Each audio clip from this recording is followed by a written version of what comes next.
Doing these early shows. All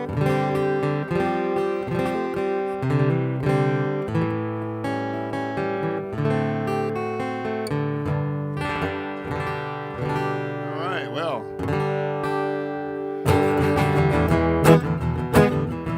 Well, welcome to the Mucky Duck, and I'm glad y'all made it out early. I might get to bed at a decent hour or not.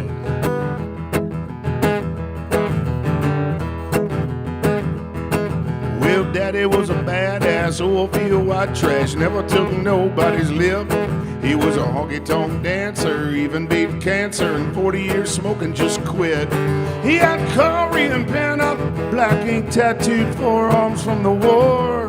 He won a Purple Heart medal, never heard him pedal with the killing he did with the core.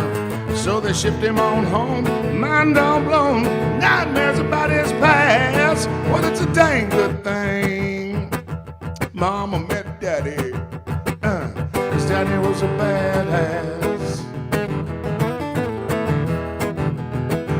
Well, he met Mama on the dance floor in Deep East, Texas. She was the belle of the ball. He had a oil-band son, still giving him a run for his hand in marriage to call. So I took the rich kid to the back of the bar, threatened him with his life. He said, hey, little girl, your date had to leave, now you're gonna be my wife. I guess his country charm turned her on. His 50 years has passed. He got the one and only girl in the whole wide world, 'cause Daddy was a badass. Yeah, he was. Well, Daddy made it out of the drilling rig patch, and gambling paid for the school. University of Texas sure got reckless, living on 8-ball pool. He had backroom all-night poker games, pistol by rotary phone. He was a hot tip handicapper on football, never took a student loan. So he passed with honors, selling numbers to everybody in his class. Then they drove back home to Old East, Texas. Here we go.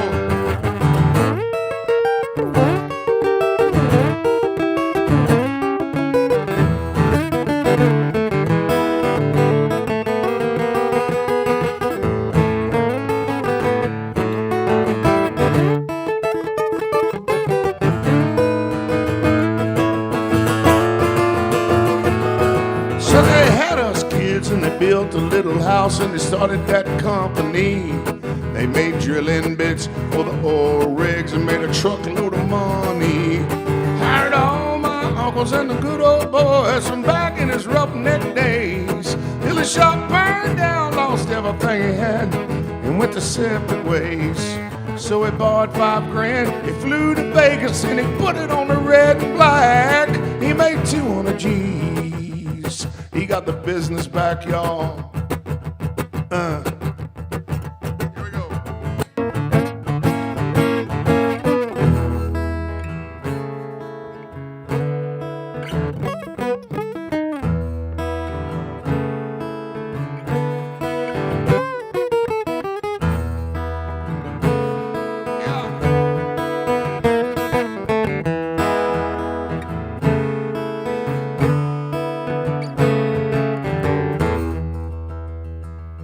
Y'all still out there?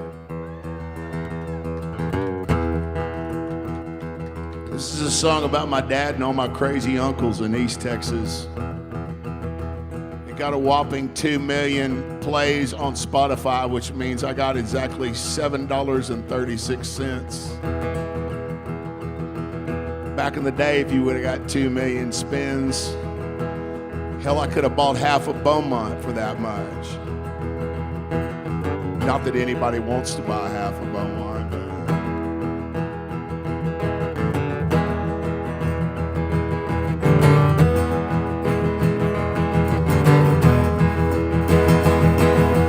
Daddy retired, well, he sold his business, so the kids are grown and gone. He said, woman, I just can't sit around here, you know I gotta keep bringing it on. Climbed on his 1963 Panhead Harley Davidson and rode it wide open till the end of the world, off a cliff and into the sun. Now at his funeral, Mama was smiling, said, that's the way he should have passed. In a blaze of glory, he was done with the world, Jack. His daddy was a badass. His daddy was a badass. Yeah, what? His daddy was a badass.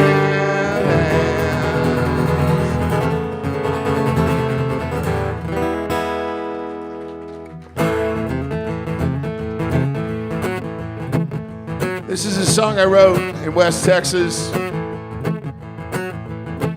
This new thing called the Americana charts had just come out, and I put out my first record, and nobody in Nashville or LA or New York knew what to do with me. He said, uh-oh, he's one of those weird Texas guys. But this song went to number one and did pretty good for me.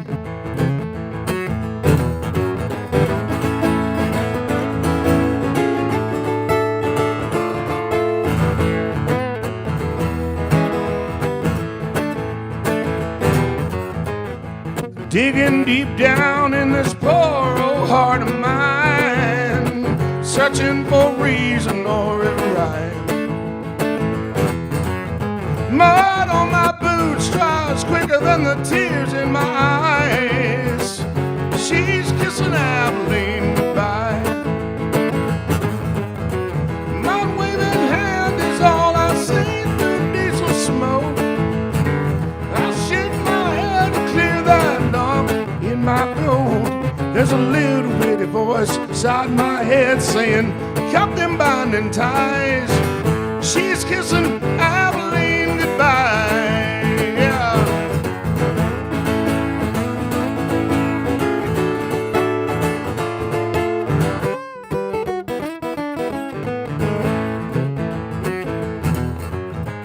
We go back and forth for a minute or two while the driver says all passengers boarding now. She says she'll ride, but we both know that's a lie.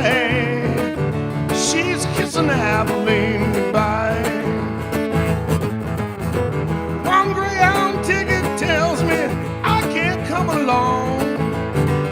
Her roots got yanked right up, mine's still deep and strong. There's a little bitty voice inside my head saying, cut them binding ties. She's kissing Abilene goodbye. Here we go.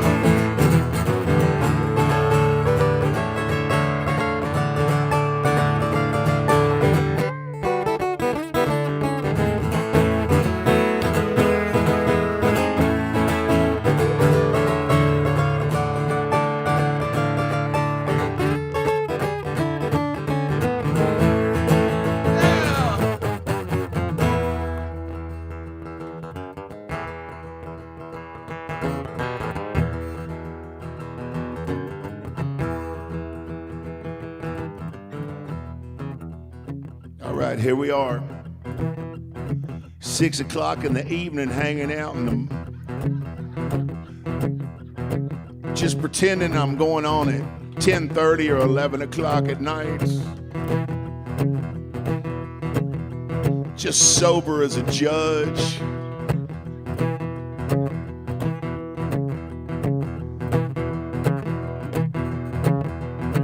One waving hand is all I see through diesel smoke.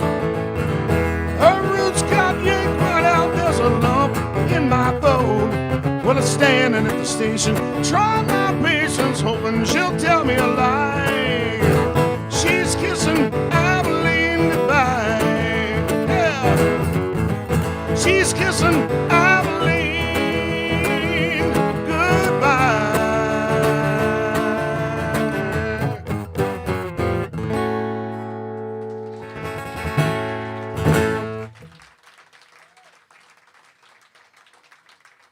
Cheers. No, it's not vodka, it's water. Well, I had my birthday 3-4 days ago in Mexico City, and it's the first time I'd ever hung out in Mexico City before. Like most Texans, I went to every inclusive, what do you call those places? All inclusive. which basically makes you feel like you're in North Dallas with a bunch of Mexican people waiting on you. I didn't realize that until I went to the real Mexico.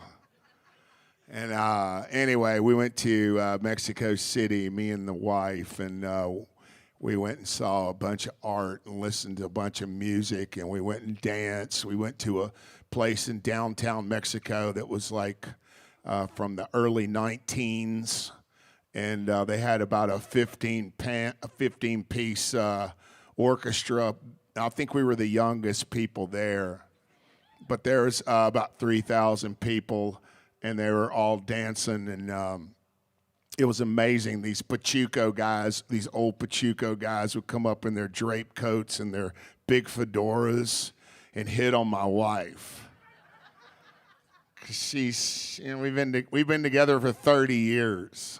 Me and my wife have, and she's still pretty hot. So she said, hey, every time you get up to get us a drink or go to the bathroom, these Pachuco guys come over. I said, well, I'll tell you what I'm going to do. I'm going to go over there and get us a drink, and then I'm going to film it.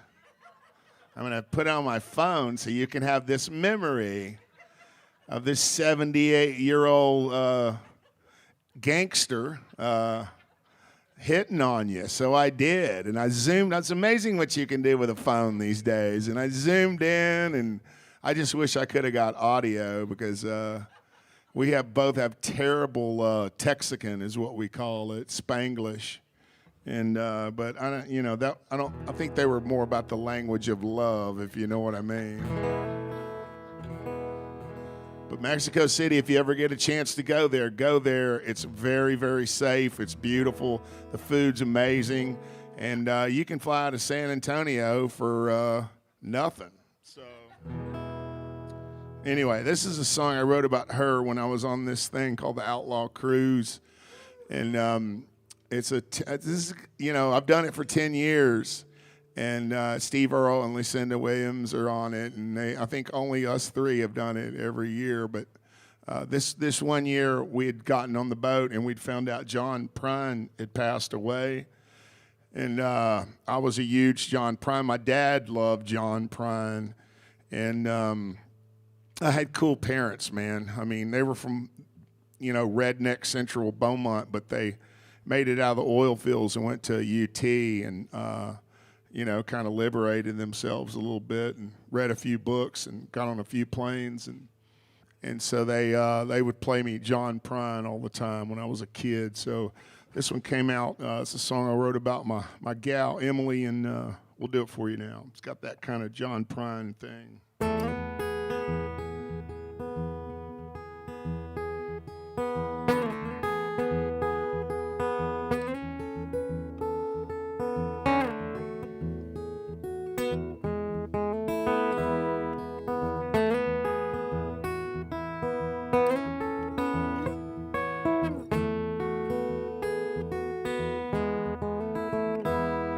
Got an angel in my pocket I walk around with all the time.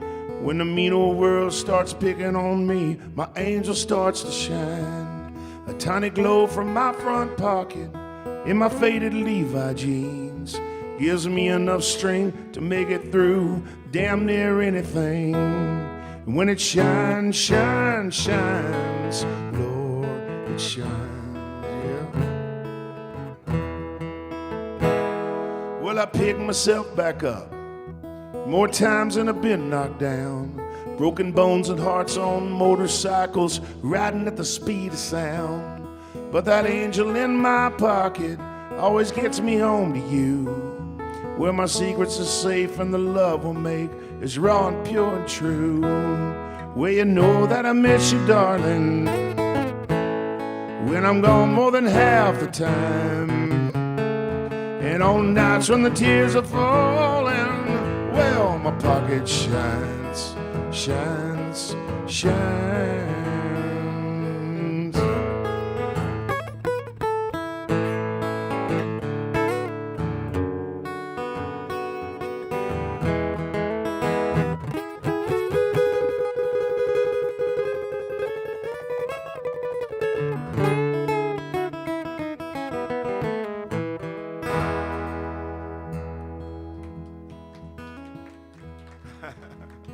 Oh, we got a few guitar pickers in the crowd tonight.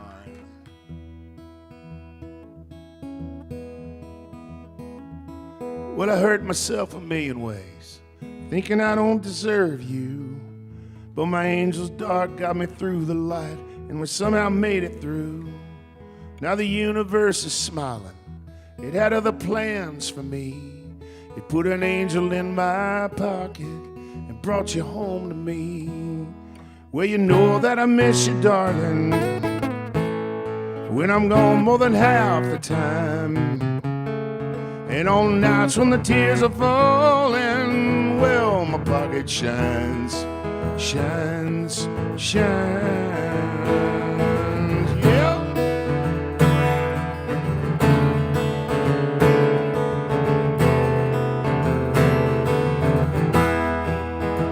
Well, my pocket shines, well.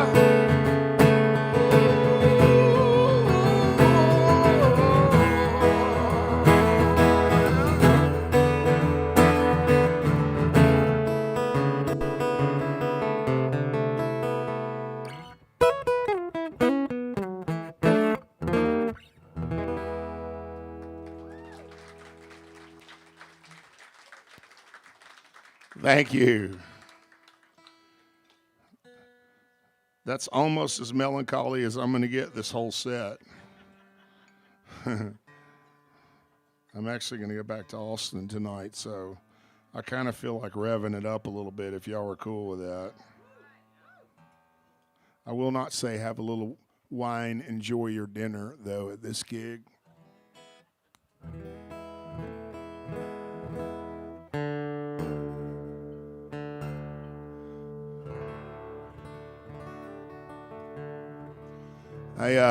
When I got off tour with this girl named Samantha Fish, I went and I put out this record with Shooter Jennings, and Shooter's done very well in the last few years. He's produced won a bunch of Grammys, but I met him when he was 14, 13, I don't know, maybe younger than that. But I was playing with his dad, with Waylon Jennings.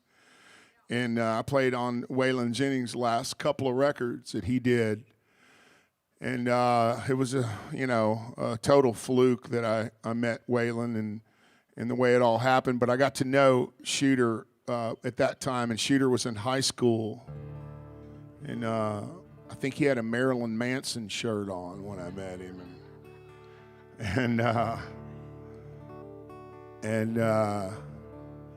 Anyway, he became this big hot shot producer, so I called him on one day, and I said, hey, you know what I'm calling you about, don't you? And he goes, you want me to produce a record on you, don't you? And I said, no, you have to produce a record on me. And so we worked it out with the record labels, and I went to L.A., and we started going through songs, like you do before you make a record. You got to go through songs. You might have 20, 25 of them. Only 10 or 12 of them will make it on the record. And I started playing him this song about this guy that I met in West Texas named Boyd Elder. And Boyd Elder was a very famous artist. They called him an art law. And he did record covers for the Eagles and Graham Parsons and a bunch of people. And he was an amazing, cool guy. Kinky Friedman and Joe Ely and all these heroes of mine that I came up around in Texas they said, well, if you go out to Marfa, you gotta hang out with Boyd Elder. And so I got there, and I went out there with Kinky, actually, and I met Boyd Elder, and he looked like Clint Eastwood's stunt double. He was a really handsome guy. Like, women would just walk by him, and their clothes would just fly off, And he was a really cool guy, and he just regaled me with stories, and we drank tequila, and he told me about working with the Stones, and him and a guy named Bobby Fuller, who wrote that song, I Fought the Law and the Law Won. they were the two guys that went out to L.A., and this was like mid-'60s before the hippies came in, you know? And he met this guy named Dennis Hopper the first day he was there. And Dennis Hopper was not a movie actor. He was just working, you know, doing plays and theater stuff. And he went around and he introduced Boyd to all these people, and Boyd did this big thing where he found out that if you took acid and you painted these longhorn cattles that he brought out there in the trunk of his Cadillac, that lo and behold, a lot of housewives in Beverly Hills would pay a literal shit ton of money for these things. And so he put on this art show with these skulls, and he made more money than a show dog could jump over. And intelligentsia of Los Angeles and the art editor there came out, and they all said he was the second coming, and that was how Boyd, you know, made his way in the world. So when I heard he passed during COVID, I felt like I had missed out on not being with him that second time. So I wrote this song called "The Ballad of Boyd Elder," and me and Shooter did this one.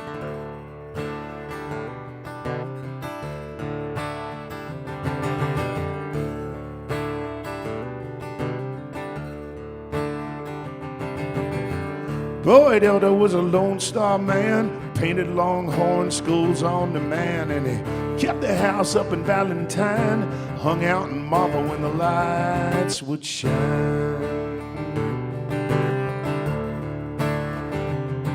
Well, Boyd liked his silver tequila, the Lost Horse Saloon was Sheila. He said L.A. was so illegal, back in the 70s, flying with the Eagles. Come on.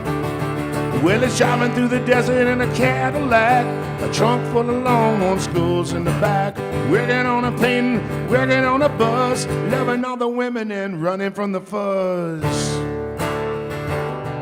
Yeah.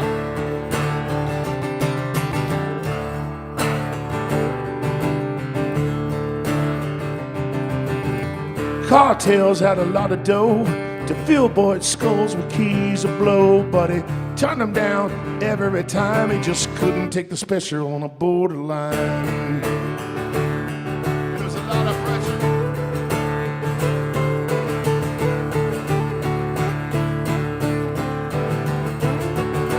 Well, the El Chingadera was a solo show, high desert art in the city, oh. It was one big party, him and Bobby Fuller, the Trans Vegas boys, wouldn't know one cooler. Oh, yeah.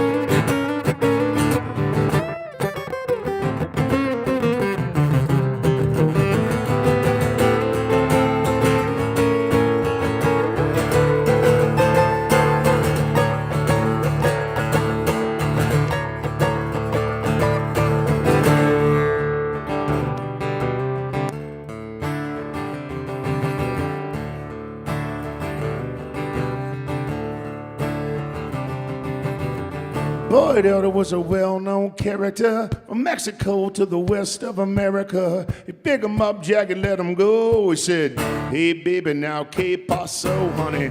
Boyd Elder was a Lone Star man, and he painted longhorn skulls on the man, and he kept the house out in Valentine, hung out in Marble when the lights would shine, and man, they'd shine. And them lights would shine.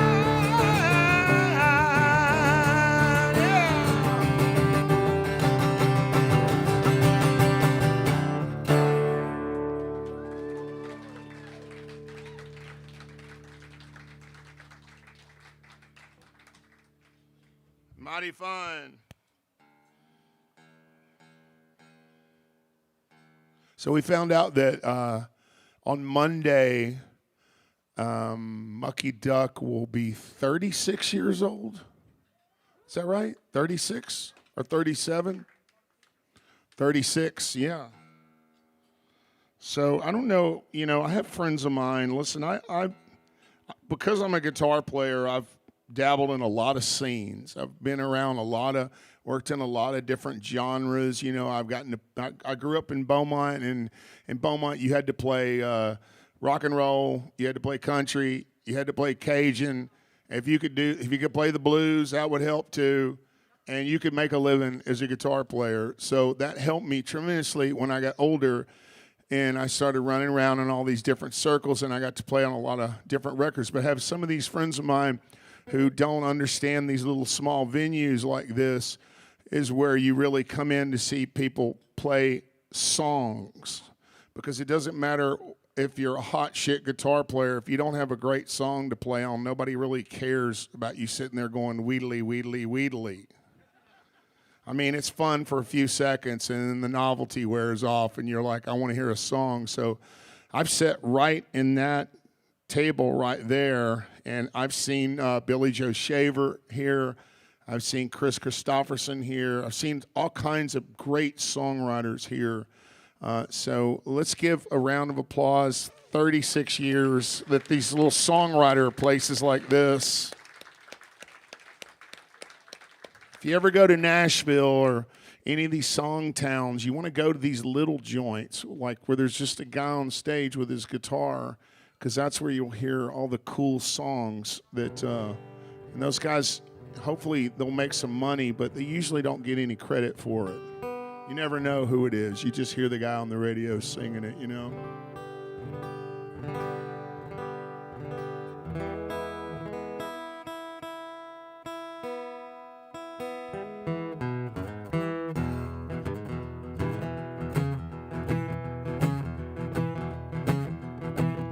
This is a song, I may have to do it, but I don't have to like it.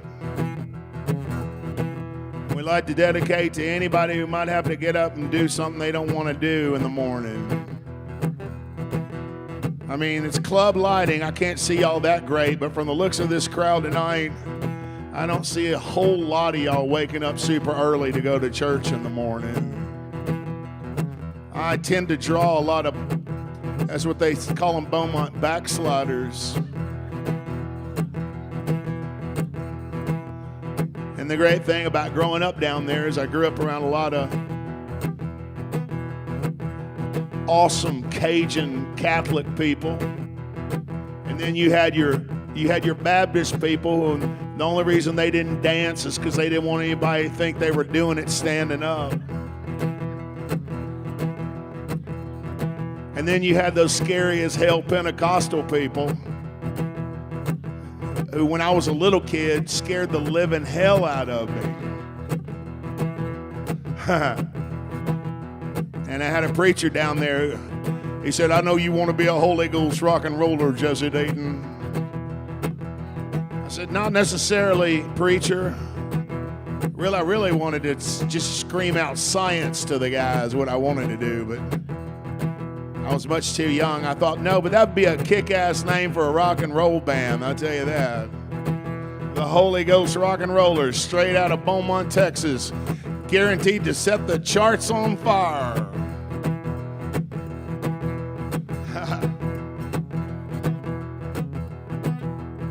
Well, Mama said, Jess, you got to get out of bed. Drag that comb across your aching head. If you come back, you better bring me some bread, and I'll cut and fade to red, 'cause I may have to do it, may have to do it, don't have to like it, don't have to like it, may have to do it, may have to do it, don't have to like it, don't have to like it, may have to do it, do it, do it, don't have to like it.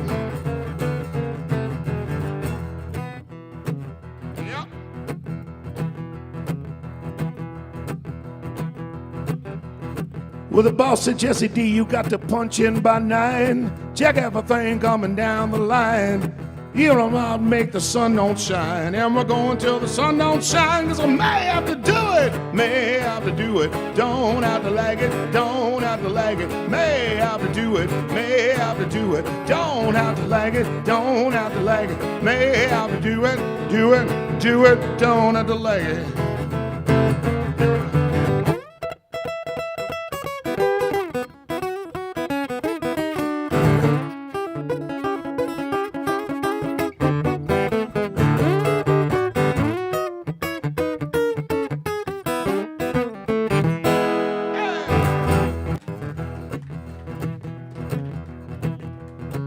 That's the extent of my Jerry Reed chicken picking for the night.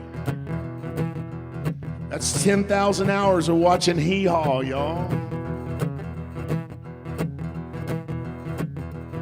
Well, Aunt Jemima said to Uncle Sam, we're gonna send you off to Afghanistan, help bring you home on the military plan, and we hope you don't mind the sand. I may have to do it, may have to do it, don't have to like it, don't have to like it, may have to do it, may have to do it, don't have to like it, don't have to like it, may have to do it, don't have to like it.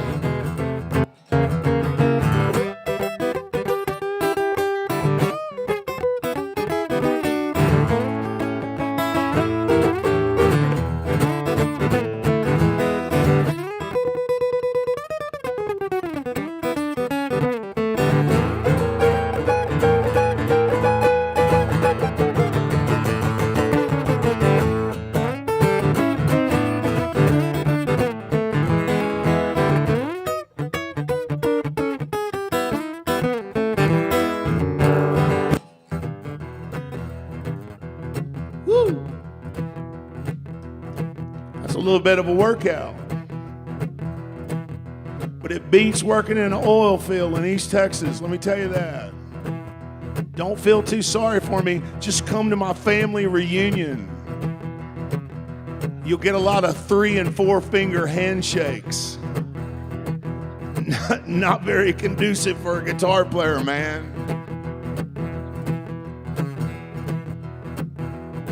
Well, the doc said, Jesse D, you got to punch in by 9. Check everything coming down the line. If you need a break, you want a woman to sign, and we're going till the sun don't shine. I may have to do it, may have to do it, don't have to like it, don't have to like it, may have to do it, may have to do it, don't have to like it, don't have to like it, may have to do it, don't have to like it.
Well, I may have to do it, don't have to like it, may have to do it, don't have to like it, may have to do it, do it,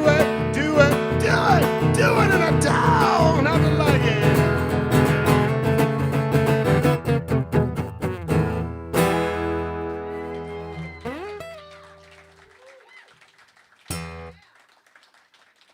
Good job. See how awesome everything is when you set the bar really low? You're not setting yourself up for failure whatsoever.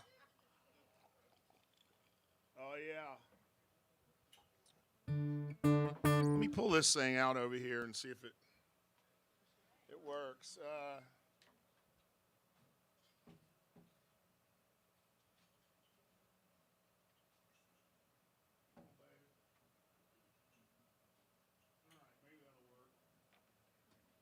That's one of six guitars made in 1981. This guy worked for Martin. He was this in the bluegrass world. It's really kind of like jazz, where they're really like, this is serious music. You know, I know it sounds funny, but because when you think of bluegrass, you think of a banjo, and if you can't smile when you hear a banjo, then you're clinically depressed, right?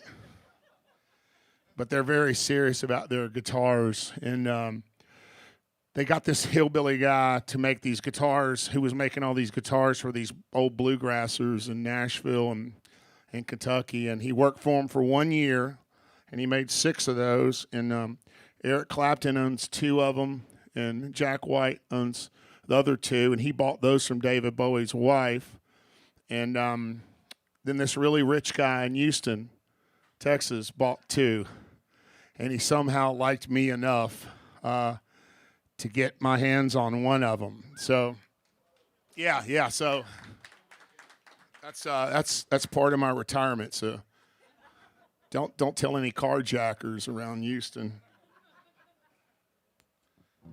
But I have been ripped off. I've had a lot of cool guitars ripped off from touring out of vans and buses and at the airport and all kinds of stuff. So before guitars started getting really expensive, I started buying up parts. And right when the internet started, man, right when it started. So I would buy a bunch of necks, Fender necks from the 60s and 70s and bodies, and then I would put these Frankenstein guitars together.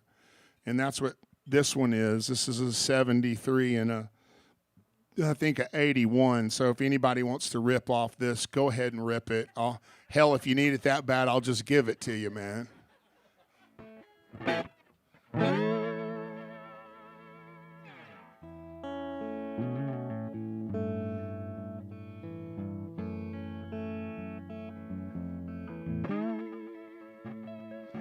I had this growing up in Beaumont.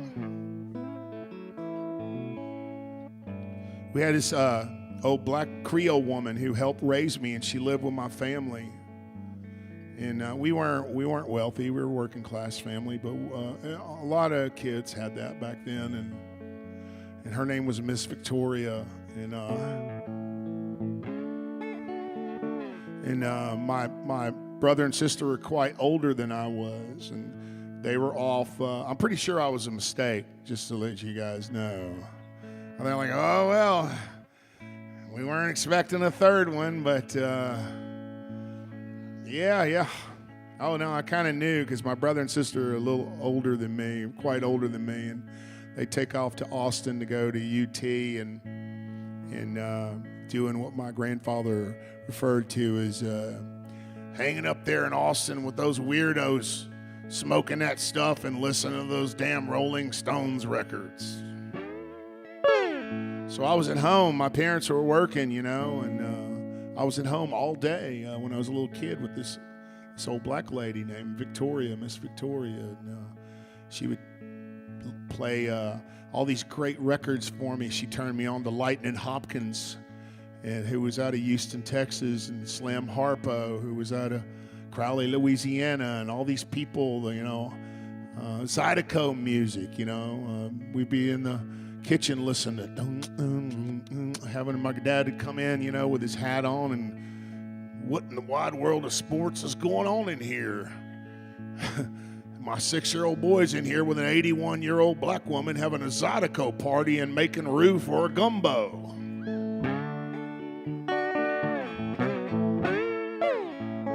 So it was quite a thing. She also taught me how to roll a not too tight kite cigarette, which would come in very handy later in the more civilized areas of the United States of America.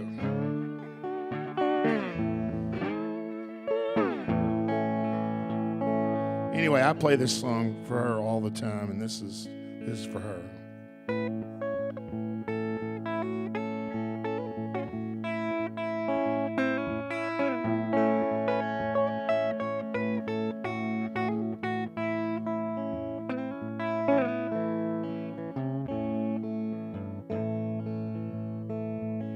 Sweet potatoes cooking in the kitchen on Sunday after church.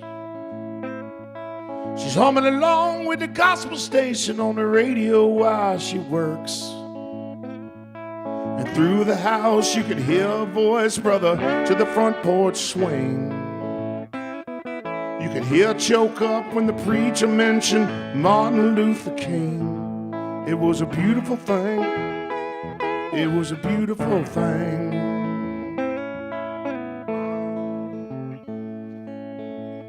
Well, it seemed like she lived with us most of the time, but she kept a place across town.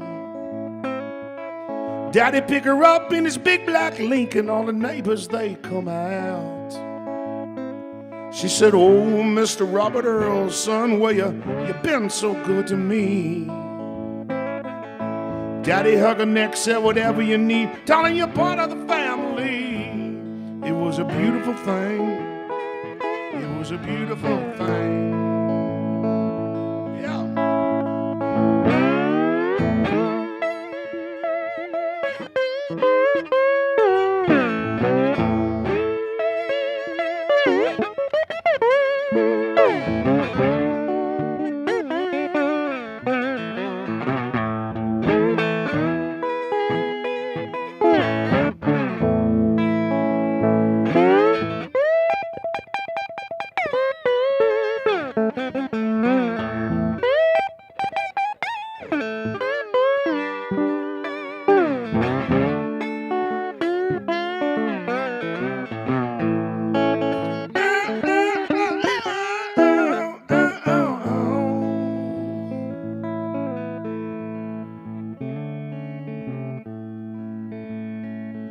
Well, she walked me to school every morning when I was just a little boy.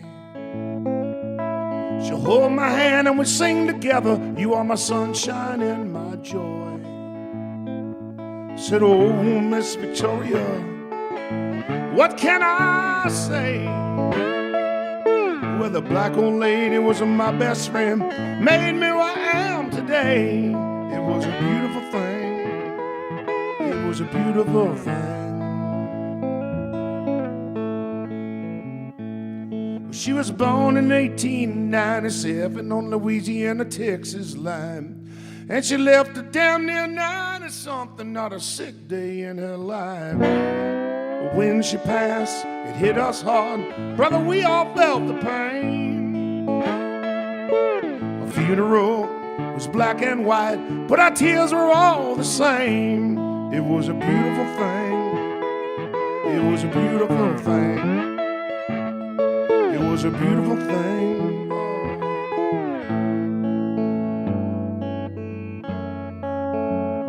Oh, yeah.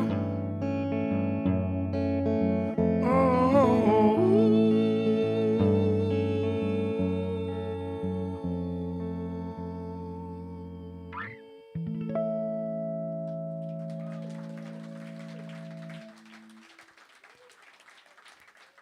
Thank you so much.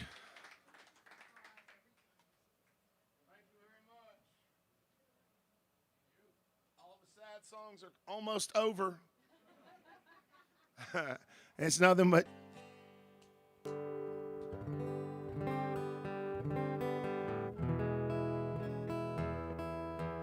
well, let me see. I wrote this song. I wrote this song with Hayes Carl. And Hayes Carl, I first met Hayes Carl at this place. I'm actually playing there. I play the Mucky Duck, and I play this place in Galveston called the Old Quarter Cafe. And I go there and I play songs on my acoustic, and I try out new songs at these places. And my manager and agent don't know why I still do that, but I do it because I love playing these little joints, and it's great, and it's good for me to get away from the band and the crew and all the hoopla, and just get in my car and cruise over to Houston and play some acoustic songs. But I was playing the Old Quarter one time, and Rex Bell, who owned the Old Quarter, I don't know if y'all know about him. He's a legend, man. He played bass for Lightning Hopkins and for Townes Van Zandt, and Rex was an old hippie, and in fact, the first time I ever played there, he paid me in weed. He said, "Hey, man, look, we're just starting." And I was like, "Okay, well, what do you mean you're just starting?" He said, "Well, we just started the club. We had the original one here, and we're just kind of getting it going." He goes, "Do you smoke the devil's lettuce?" And I said, "Yeah, I've been known to, I'm not a big smoker, but I'll smoke every once in a while." And, I was like 25 or something. I don't know. I was a kid. And so he gives me this big bag of weed that had more stems and seeds in it than it did weed. And he paid me in weed. But that night, he goes, you got to hear this dishwasher. And it was Hayes Carl. Hayes Carl was there washing dishes. And he didn't even have any facial hair. He was very young, and he came out and just blew my mind. He was good even then. He was really good, and that was how I met Hayes Carl. That was the first time I ever met him, and I was like, okay, the guy with the two first names, he's a pretty damn good songwriter, And so we got to be good friends over the years, and we still stay in touch. We don't see each other that much because we're both working and doing our thing. And although I need to get Hayes in this next movie thing that I'm doing, because I think Hayes would be hilarious on screen. Yeah. But anyway, I went over to his house. He got this house in Austin. He was living in Austin at the time, and he said, "Yeah, come on over to my house." And I said, "Well, let's write a song." And I go over to his house, and he answers his house in these cut-off shorts, which we call jorts. And he said, "Hey, man, I got a kick-ass hot tub and some cold beer out in the back." And I was like, right on, let's go. So we go out there, and we start talking about this place, the Old Quarter, and then we start talking about this place called the Poop Deck, which is it's a bar that's been in Galveston forever and ever. And I used to go there when I was a little kid because my parents, were from Beaumont, so we go to Bolivar or Galveston, and they had four songs on the jukebox, and they were all Creedence Clearwater Revival songs. And I think one of them might have been on there twice. And our big joke was, how did Michael Jackson not make it on that jukebox, man? Or Madonna or some shit, And so anyway, I start telling Hayes about this Cajun girl that I met like at 1:30 a.m. The bar's going to close at 2 o'clock, and she wants to take me fishing. She wants to get me to get in her truck and go across to Bolivar on the ferry. And I'm wondering if this chick's going to take me over there and kill me and nobody ever hear from me again. But she was kind of hot. And she talked like that, and she had that whole like Cajun vibe and all that whole thing. And then Hayes goes, "I remember her." I said, he goes, "I think she tried to do the same thing to me." And then I said, "Well, she was hotter than a three-pecker goat." And he said, "What'd you just say?" I said, "She was hotter than a three-pecker goat." And he said, "Well, that's the name of the song we're going to write right now." Which is just, kind of what you call a Shakespearean white trash epiphany, you know what I mean?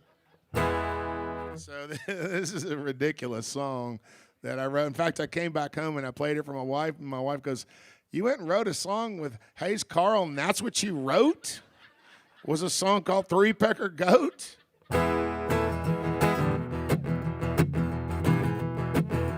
Just imagine a lot of accordion and fiddle in this. And if you just out of nowhere want to go, "Aye," you can.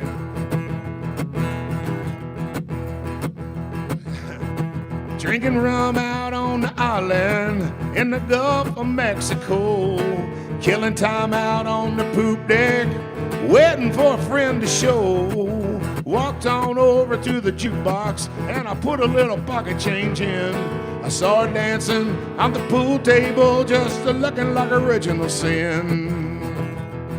She said 7 magic words to me. Do you like to fish at night? She said the Reds are running on Bolivar, honey, right before daylight. I was standing in a state of shock, thinking, oh my God, she's the one. She said, pack it up in the pickup, son. What's the matter? Your cat got your tongue. And my mama's good raising, and my daddy's education, well, it all went out the window, girl, 'cause you're hotter than a 3-pecker goat, wild as a March hare, bucking like a mule, kicking in my stall, drinking on a wild goose tear. Smooth as a fox in a hen house in a new chinchilla coat. Ain't nothing in the world where we come from that's hotter than a 3-pecker goat. Hey!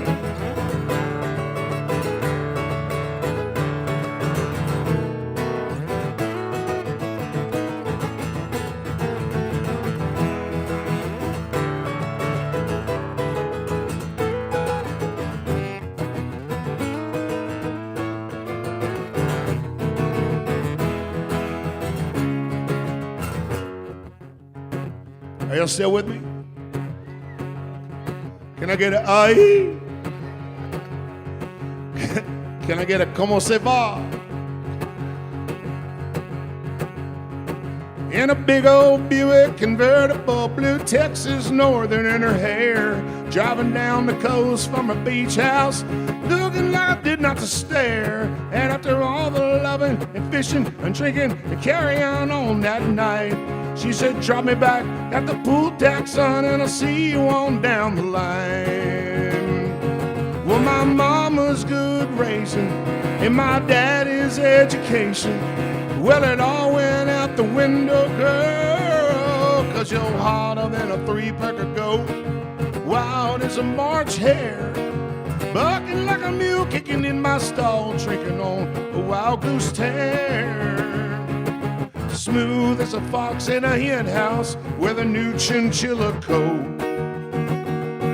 Ain't nothing in the world where we come from hotter than a 3-pecker goat. There ain't nothing in the world where we come from that's hotter than a 3-pecker goat. Oh, oh, oh, oh, oh, hey.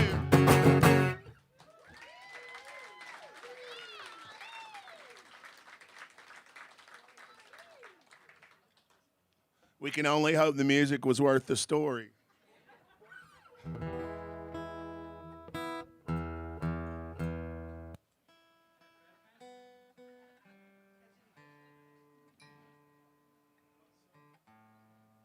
How y'all doing over there in that corner? Y'all all right?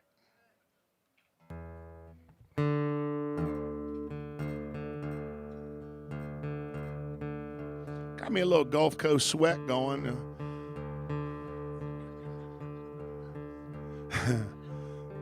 Old summer's coming back, y'all. I like when the old Texas guys try to talk about how the summers in Texas are romantic. And I asked them if they ever been outside of Texas during the summer. And they usually go, yeah, Mexico. Yeah. Wealthy people call it summering. And I have gotten turned on to it, so I got a booking agent, and I tell him, hey, man, get me out of Texas in June and July, dude. Let's go play for the Yankees.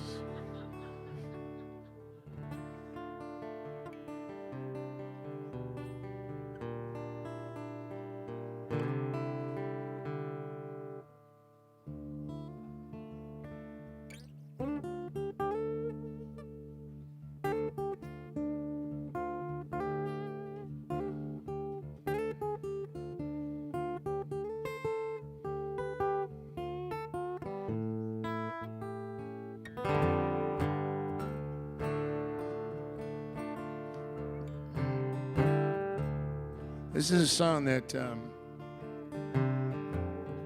I've gotten this song in quite a few TV shows back when they actually had TV shows. Remember those before it was series? But I guess these were series too. True Blood. This was in what my grandmother would call that Cajun vampire television program. She's like, baby, I've been watching this for like 3 weeks. I ain't heard one person go, aye. And then I got it in this other show called Justified. All the girls listen, all the women go, oh yeah. That good-looking son of a gun on that show. Printing money. But I wrote this song in, of all places, Bangkok. I went over there on this State Department tour. This guy had come out and saw us play at the ACL Festival, and he turned out to be the American ambassador to Thailand. Is from Texas. And so he sent us over there, and I was there, and I was in this really posh hotel, and I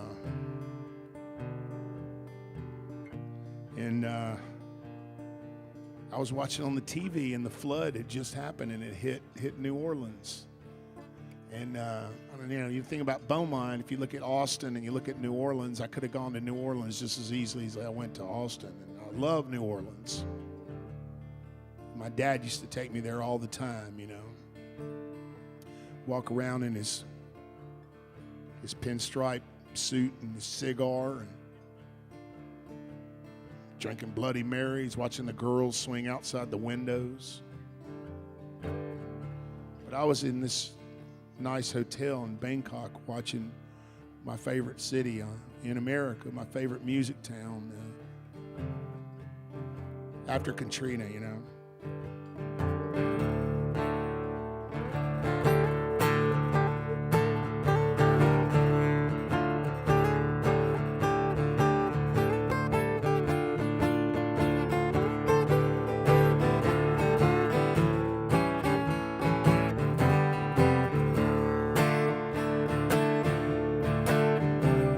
Well, the river done rose clear out of the banks, and it's coming straight for our house like a Panzer tank. We could have built it on the mountain and it still would have sank. And the river done rose clear out of the banks.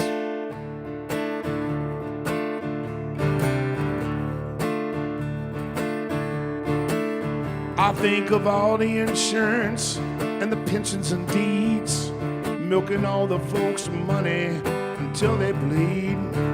There ain't nothing like a flood to keep your eye on the beat. And the river done rose clear out of the banks. And the angels all flew away, took a rain check on a sunny day. Till the governor comes, they'll be hell to pay.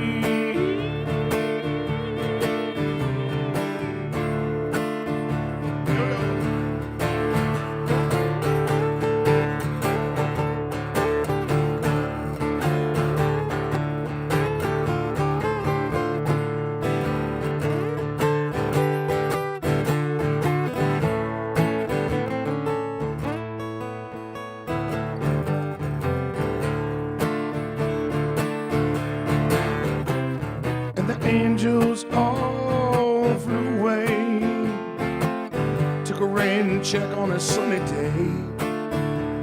Till the governor comes, there'll be hell to pay.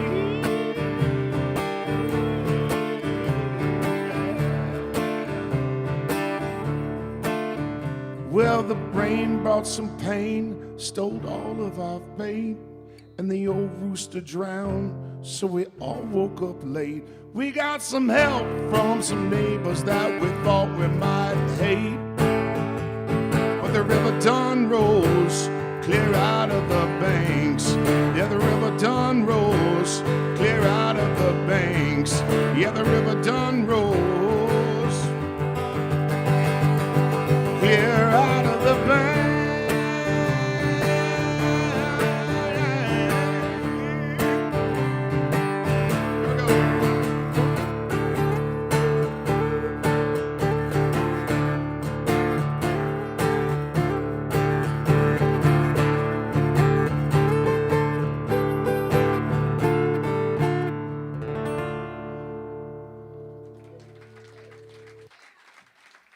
Thank you very much.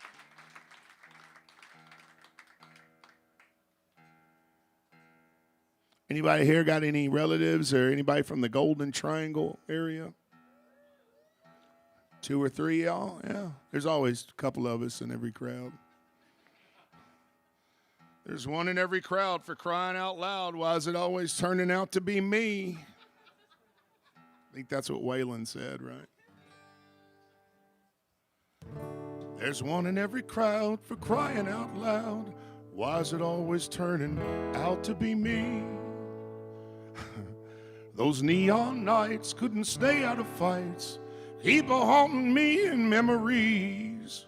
Just a lovable loser, a no-account boozer, and honky-tonk heroes like me.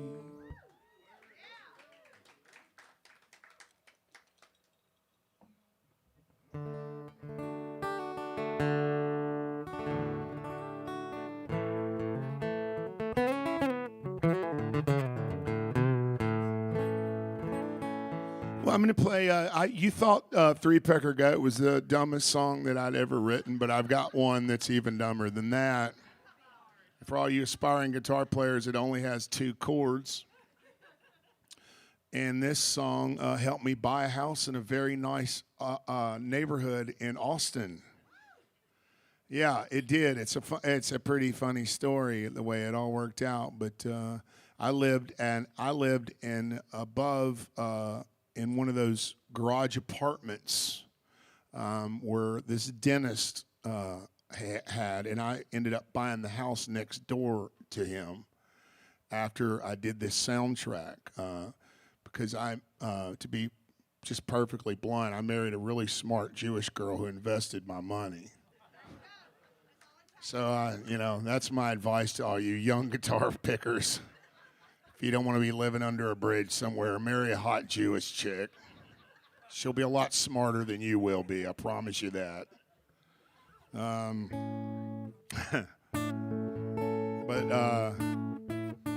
But I did this song for this movie called The Devil's Rejects, and it was a little budget, small budget film, and it ended up just going nuts and became a big hit. And this guy named Rob Zombie directed the movie, and the difference between Rob Zombie and Martin Scorsese or Francis Ford Coppola is that Rob Zombie sold 20 million records.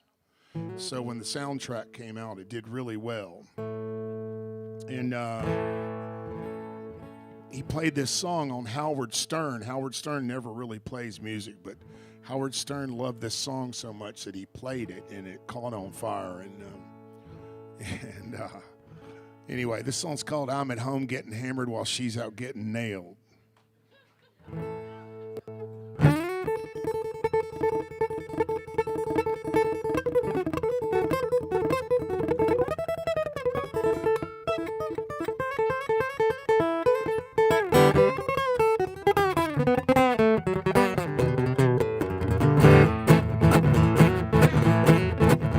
We started in the morning and carried well into the night, throwing dirty dishes with all of our might.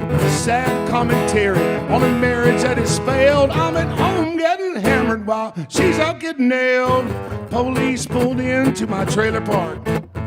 Domestic violence costs a brother after dark. It's laid down with her boss. She's trying to make a sale. I'm at home getting hammered while she's out getting sailed.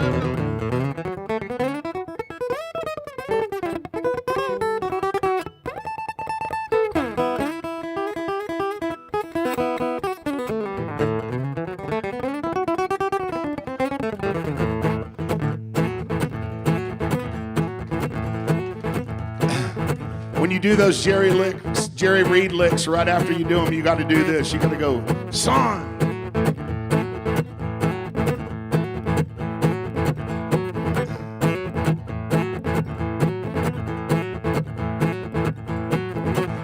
I'm at home drinking whiskey in my easy chair, watching Jerry Lawler pulling Andy Kaufman's hair. I had a suspicion, so opened up her mail. I'm at home getting hammered while she's out getting nailed. Let's do some trucker licks.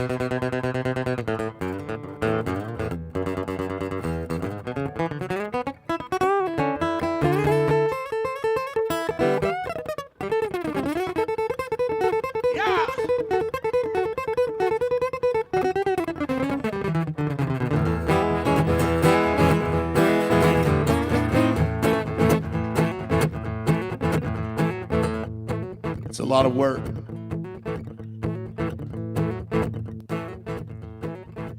So I'm playing a Friday night at Green Hall. I got the full band there, and ticket sales are good. The place is packed. And I'm walking in, and my cell phone rings, and it's none other than heavy metal rock star Rob Zombie. This is not a guy that I run around with. I couldn't name you one of his songs. But I did know his name, and I knew he was very successful. And he said, hey, we're making the ultimate white trash horror movie called The Devil's Rejects, and we think your music would be perfect. That's a left-handed compliment, my friends. That's like somebody peeing on your leg and shaking your hand at the same time. But I'm not one to force failure. He said, look, we're going to fly you out to L.A. We want you to come out here and meet all the studio executives. So they fly me out there and they put me up at the Chateau Marmot. I put a bottle of Jim Beam on Mr. Zombie's tab. And I woke up the next morning, this big car took me over to the Warner Brothers lot. And they said, do you have any kind of funny white trash songs? And I said, well, you guys just hit the jackpot. I said, I got this song called I'm at Home Getting Hammered while she's out getting nailed. And he said, do you have a guitar? I said, yes, it's out in the limousine. I'll be right back. So I went out to the driver and I got my car and I got my guitar out of the car and I went back in and played this for them, and they said, we love it. I said, you know what? We think maybe you should do the entire soundtrack. I said, I think that would be a pious idea. I was broke. I didn't have 2 nickels to rub together. This is right before I met the hot chick, you know, that I was going to get with. So this was going to help me down that road a little bit. I couldn't convince her father to marry a broke-ass guitar player from Beaumont, Texas. So we put out this record, and all of his fans bought it. I mean, like all of them. And I had 75% of the publishing. And I started getting that mailbox money in. And I got a personal relationship with not only Jesus Christ, but my mailman.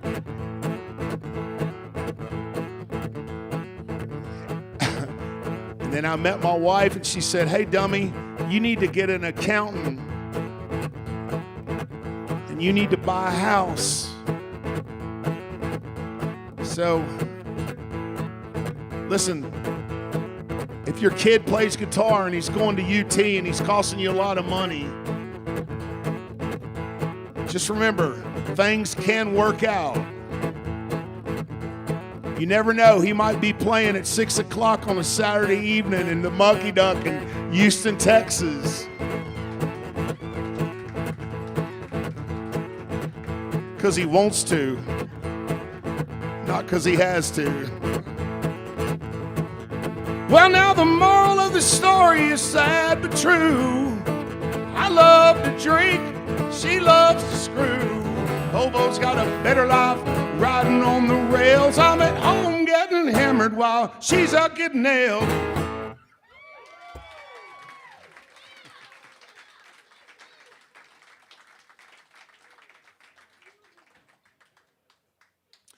Well, that's a pretty ridiculous song, and I never play it anymore. I never play that song. I used to play it all the time. I was so proud of that song. It helped put my kid through, college, and it did. That whole record did, and then I stopped playing it. But I'm going to play a couple of more songs for you guys, and just on behalf of myself and the whole Mucky Duck clan here. Thank y'all guys for so much coming out on this early show. I like playing these early shows. It's so awesome. If I could start every concert again in my life at 6 o'clock, I'd do it. I got this other band that I'm playing with right now that we just started with me and two old-time friends, Ian Moore and Johnny Muller, called the Texas Headhunters. And we all came up. We were all, kind of mentored and discovered by Clifford Antone over there in Austin. And we kind of did it as a tribute to him, and now it's doing good for us, so we got to keep doing it. Be careful what you wish for. Things might start happening for you, and then you got to do them again. But we're going to be over at the Heights Theater and coming up with that band, and but I won't have as much fun that night as I did today. That's for damn sure. The pressure is off today. This is the fun gig. So,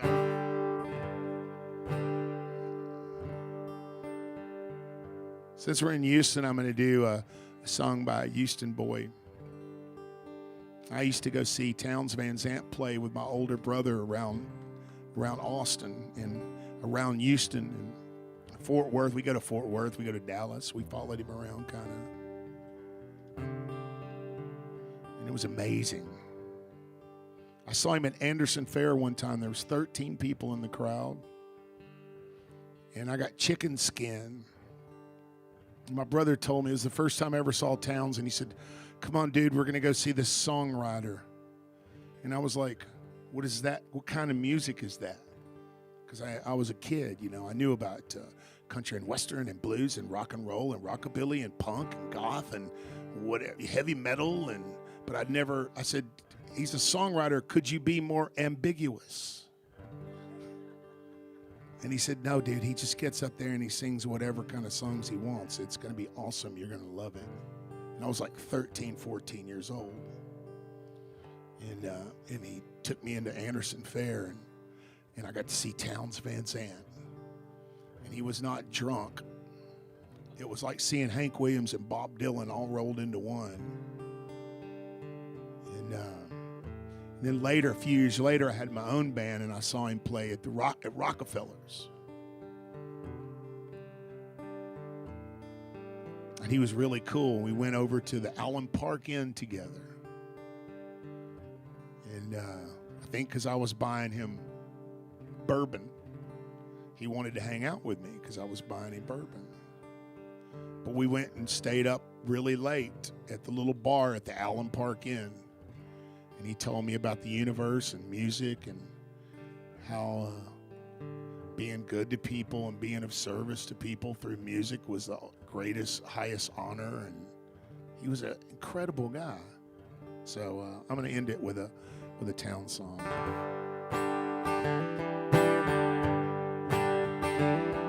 Well, Loretta, she's a barroom girl, wears some sevens on her sleeve.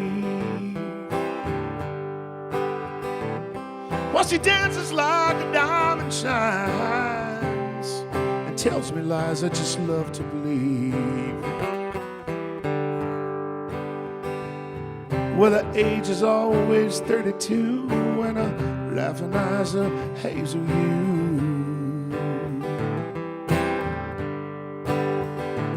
Well, she spends my money like waterfalls, but she loves me like I want her to.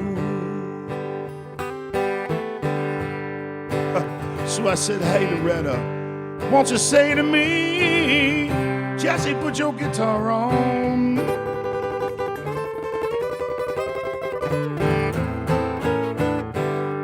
Take a little shot of booze and play some sad and wailing song." I said, "Hey, Loretta, I won't be gone for long. You can leave them dancing boots on."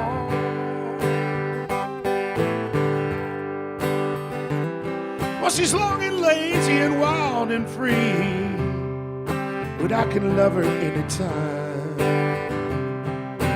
Here we go.